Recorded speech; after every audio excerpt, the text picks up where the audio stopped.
1538.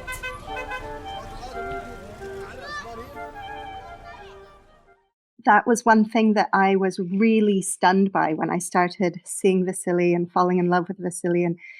And there were so many opportunities for me to feel belonging and to fall in love with the culture and to be accepted by people when I want to learn about Greek history, or I want to learn about Greek philosophy, or I want to learn a Greek dance. And I'm just welcomed over and over again by this very hospitable, welcoming embrace. They might never, ever, ever, ever, ever say that I am Greek, but they don't exclude me from a sense of belonging or an enjoyment.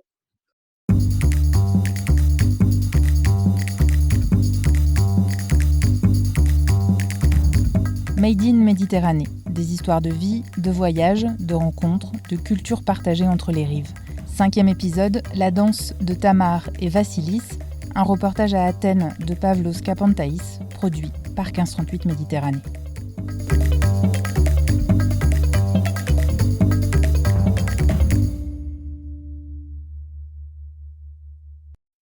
Το όνομά μου είναι Βασίλης Κατσαρδής. Είμαι στο επάγγελμα δημοσιογράφος ή ήμουνα δημοσιογράφος.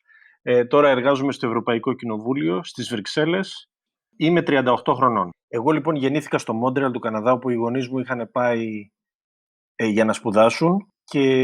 Αλλά εκεί μόνο γεννήθηκα, δηλαδή δεν θυμάμαι τίποτα. Έφυγα πάρα πολύ μικρός και μεγάλωσα στην Αθήνα, τη Νέα Σμύρνη, μια περιοχή πολύ κοντά στο κέντρο της Αθήνας. Ένας δήμος ο οποίος έχει ιδρυθεί από πρόσφυγες από το Ισμύρ της Τουρκίας, από τη Σμύρνη. Η οικογένειά μου δεν έχει καταγωγή προσφυγική. Εγώ, επειδή είχα και στο σχολείο μου παιδιά που ήταν πρόσφυγες και στην ομάδα μπάσκετ μου παιδιά τα οποία ήταν πρόσφυγες, πολλιάστηκα πάρα πολύ με αυτό το πράγμα. Από την Ελλάδα έφυγα 11 Σεπτεμβρίου του 2006 για να πάω στη Μεγάλη Βρετανία, στο Λονδίνο, για να σπουδάσω στο Πανεπιστήμιο City του Λονδίνου, International Journalism, Masters. Ήμουν 23 χρονών τότε και μετά από 2 μήνες γνώρισα τον έρωτα της ζωής μου. My name is Tamar Levi. I am 38 years old, living in Brussels with my hairy bear, my Greek man.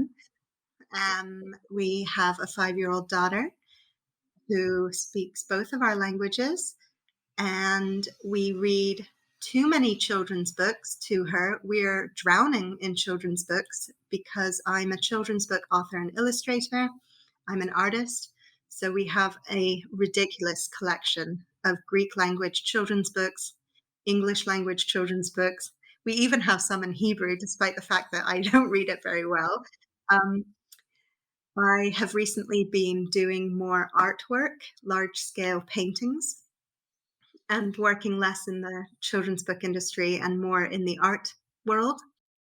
And I would say that the one thing that wakes me up to do my art is when I reflect on the Greek landscapes that we have visited. Meteora, Nafplio, the Kyklades, the Cyclades, they blow my mind. We went to Pelion this summer, and I saw a tree that was over 1,000 years old. And I felt nothing moves me to do art as much as the Greek landscape. I like to make it very clear that I fell in love with Greek culture and philosophy long before I met this hairy bear. I studied in Alaska at a school that we were taught ancient Greek. Then later, after doing A-levels in the UK, I chose to do philosophy at university. I did my master's at Cambridge in psychology and education. And that is relevant to the children's book work that I've done. And it helps me understand what's going on in the Greek psyche. So it was many years before falling in love with this man that I fell in love with the country first.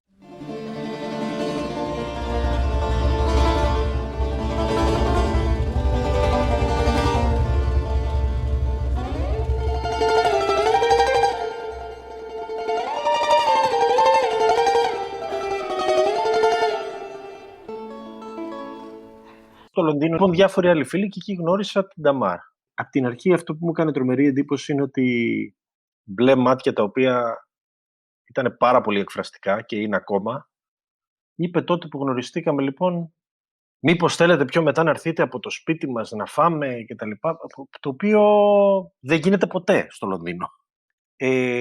Την περπάτησε τελικά στο σπίτι της αφού φιληθήκαμε και τα λοιπά. Δεν είχαμε πει τίποτα για το είμαστε μαζί βέβαια, αλλά την πήγα, λοιπόν, ήμασταν κάτω από το σπίτι της που ήταν ένα τεράστιο μπλοκ, ας πούμε, με διαμερίσματα και ήταν ένα παγκάκι και φιλιόμασταν. Εγώ περίμενα μάταια ότι θα με καλέσει πάνω και εκείνη την ώρα πέρασε μία αλεπού πολύ κοντά μας, την είδαμε δηλαδή. Γιατί οι αλεπούδες ζουνε όπως οι γάτες στην Αθήνα, έτσι, ζουνε αδέσποτες στο Λονδίνο, ναι. Και η Ταμάρ δάκρυσε. Δάκρυσε που είδε και μου εξήγησε μετά που είδε ένα κομμάτι άγριας φύσης εκεί σε αυτό το γεμάτο concrete, ας πούμε, πράγμα. Εκεί κατάλαβα ότι έχει ψυχή, ρε παιδί μου, ότι δεν είναι μόνο ένα χαμόγελο ψεύτη. Ήμουνα μέσα μου από την πρώτη εβδομάδα, δηλαδή, καλά λέγει ό,τι θες, εγώ θα σε παντρευτώ. Αυτό έλεγα μέσα μου.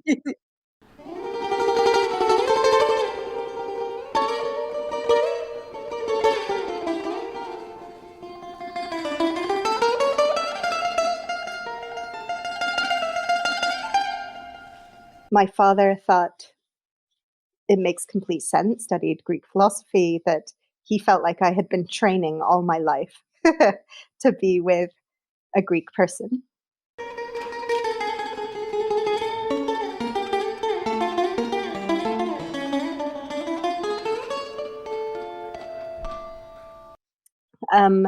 My mother recognized that Vasili as an individual is very open and honest and doesn't appear to have any manipulative personality traits and is very warm and welcoming himself.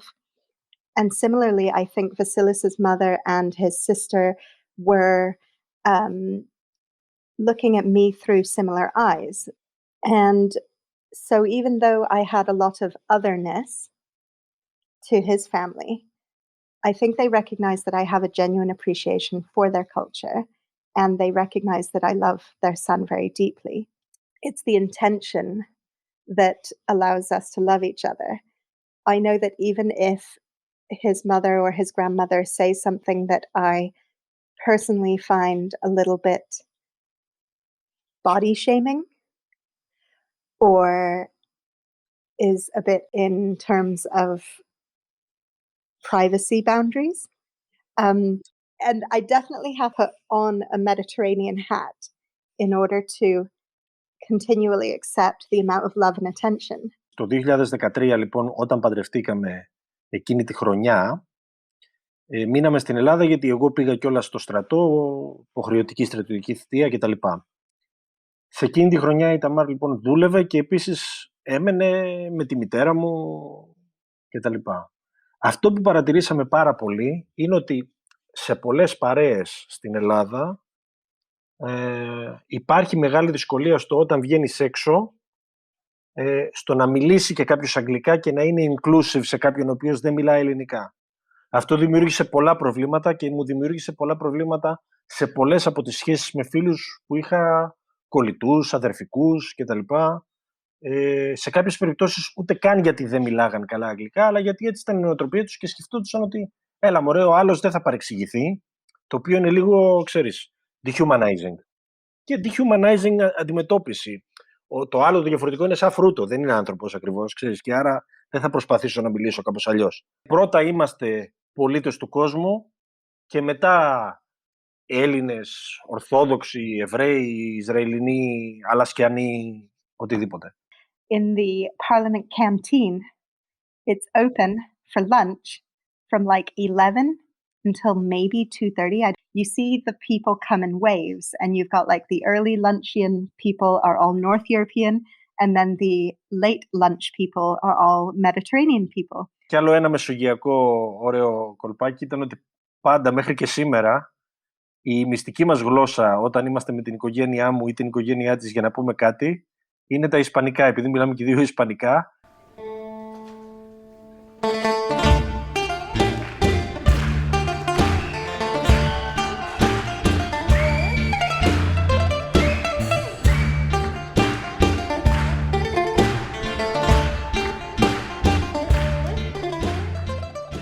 if you simplify it to this is a multicultural Mediterranean couple, you've just got this very thin blanket when it's actually an onion of layers and layers and layers. If you're going to talk about a Jewish identity, you have to talk about an Israeli identity. And if you talk about an Israeli identity, you have to talk about the politics of the region. And if you talk about the politics of the region, you have to talk about the history of Europe. So you go back and you get context after context. And if you're going to talk about this guy that I married from the Peloponnese with some, deep family history in ancient senses and in modern Greek senses, he had family members who were part of the Greek resistance.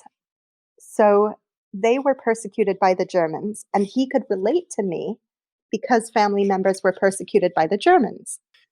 She is in love with water. Like, that was such a big thing for me first time that we were in Greece. You're always afraid that your partner, whether it's a girl or a boy, you go to the beach and they might be like not liking the beach, complaining a lot about the heat, not really swimming, not really. But Tamar, from the first moment, she jumped in the water, didn't care about the hair, didn't care about. She was like me, like a child playing in the water and being like, I want to stay here forever, This kind of. So she loves the Mediterranean. That's it, She loves the sea.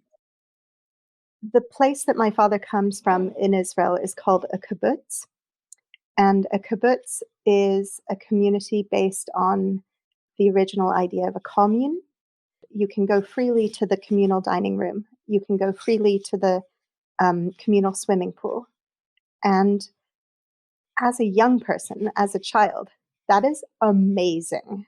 And over time, I've realized how similar it is to Vasilis' experience of going to the village in the summer. Even this summer, we went to a hotel with some friends in Greece, and they had built these houses on these little walkways, and they were using golf carts to go between the houses. And one of our friends was Jewish, and I said to him, "What does this remind you of?" And he said, "The kibbutz." And we were laughing so hard because it's like we had found it again inside Greece. And that experience of freedom, that summer joy of jumping in the water and walking around in your swimsuit all day long, these are elements of childhood that I value because of my experience in Israel. And therefore, I value my husband's world of Greece, where this is very common too. And I'm so grateful that my daughter will be raised with the sense of freedom that you get in the summer, where you walk around a small village or, a coastal town, and you're just wearing your swimsuit all day long. Obviously you have an idea of what a Greek woman more or less could be. All right. And in Brussels, you see in multicultural societies that people are like, yeah, I'm going to have a friend that's, I don't know, Egyptian or Pakistani or whatever. But at the end of the day, my partner, my spouse, I would like them to be from my own because they will understand me better. But I was like, why not?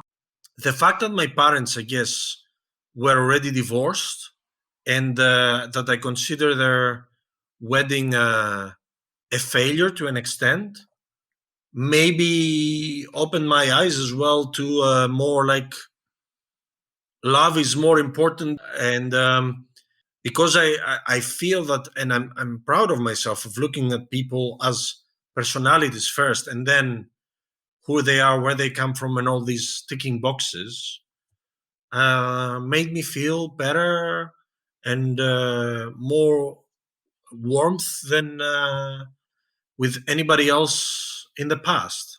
Wait, one other thing that we didn't mention that I would say we share as a Mediterranean, I was going to say we both love circle dances.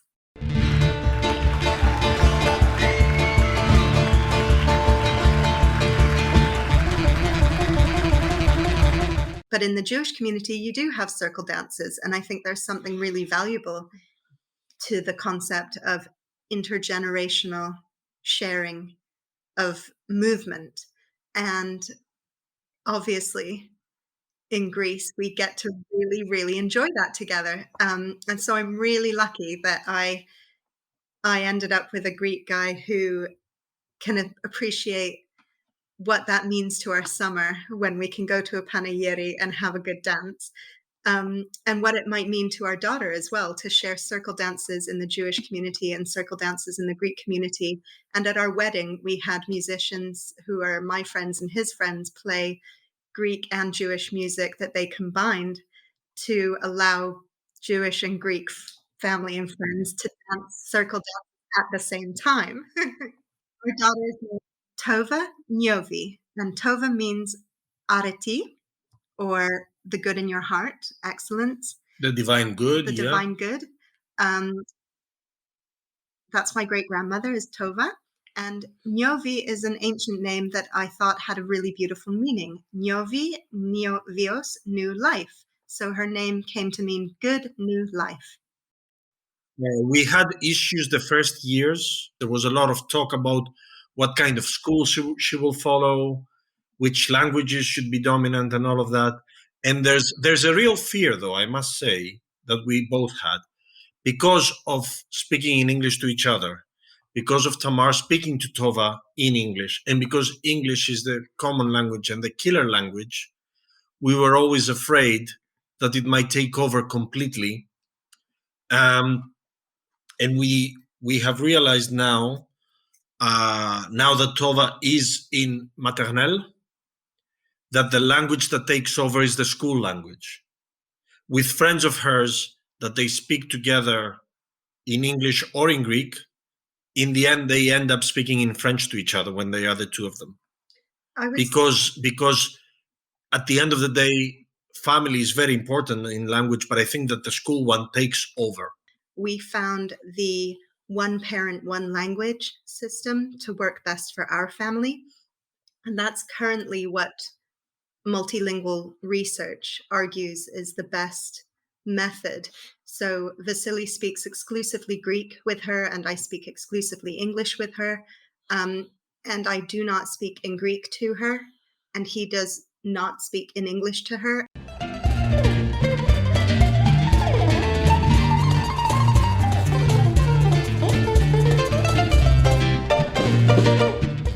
I definitely struggle with what I am as a woman when I'm in Greece, and I do have a time period before we go there in the summer where I have a series of small panic attacks because I wonder whether I'm going to be criticized, and in what form that criticism will come, and whether I will be relaxed enough to laugh it off, or if I'm going to have like a trigger reaction from it, because I feel that there's a lot of body talk and body shaming, and there's a lot of diet culture and reference to it's very confusing because the reference is eat this food, try this food, eat.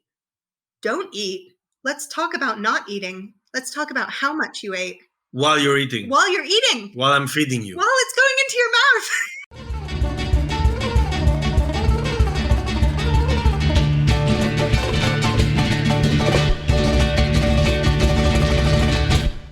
I don't know very well what might have happened in terms of the feminist revolution in modern Greek history. I don't know if there was a feminist revolution, but I do know that the matriarchy is a powerful force because of the lack of rights that women held historically in the Greek nation.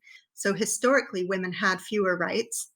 Then as time went on, if I understand correctly, the way that women exercised their rights was by controlling their immediate family. So that creates the matriarchy within the domestic space, if I understand correctly, from what I've observed in my experience of Greece. So then, as women in Greece gained rights, I think maybe they didn't fight so hard for a feminist revolution because they felt they had a lot of power in the domestic space, which to me at times feels uncomfortable because sometimes there's women on women violence when it comes to expecting another woman to spend 8 hours making a meal. And if that meal is not an 8-hour meal, then there might be a criticism that that meal does not express as much love as another woman's meal, which did take 8 hours or whatever. So some feminists would argue moussaka is just a tool to keep women in the kitchen, and it's a tool for women to keep their next generation women in the kitchen. I don't fully agree with the Greek mother's way of holding power over their domestic space because I think it leaves specifically the young men without the tools to live for themselves. And there are a lot of young Greek men that I see are beholden to the domestic space when maybe they might not want to be. They're hostage to the family space. They don't know it. And this makes me feel frustrated because I can see that women might not have had as much power in the external outside domestic space. Outside the domestic space, they might not have felt in control. So they held even more tightly to the domestic powers. And my question then is, what happened during the feminist revolution? We had a dictatorship, that's the answer. The May 68 thing, we missed it completely, and that's why we're so far behind. So I learned more from watching one Melina Mercouri film about women in Greece. When I watched it, I was not blinking for the entire film because I was getting so much information about what is acceptable, what is considered sexual, what is considered infantilization that was okay. It was just all in a Melina Mercouri film. It was all there. And I felt I understood my pethera, my mother-in-law, more by watching Never on Sundays with Melina Mercouri. I felt like now I understand, because to me, having some British upbringing, it's not okay in the British environment to have an incredibly passionate, dynamic, sexual vibe, and then suddenly to be crying, and then to be laughing, and then to be dancing, and then it's not okay to switch. To me, it was normalized by Melina Mercouri to be this muse character who switches emotions very rapidly. And she does so with grace and beauty, but she's made enigmatic by switching emotions so much.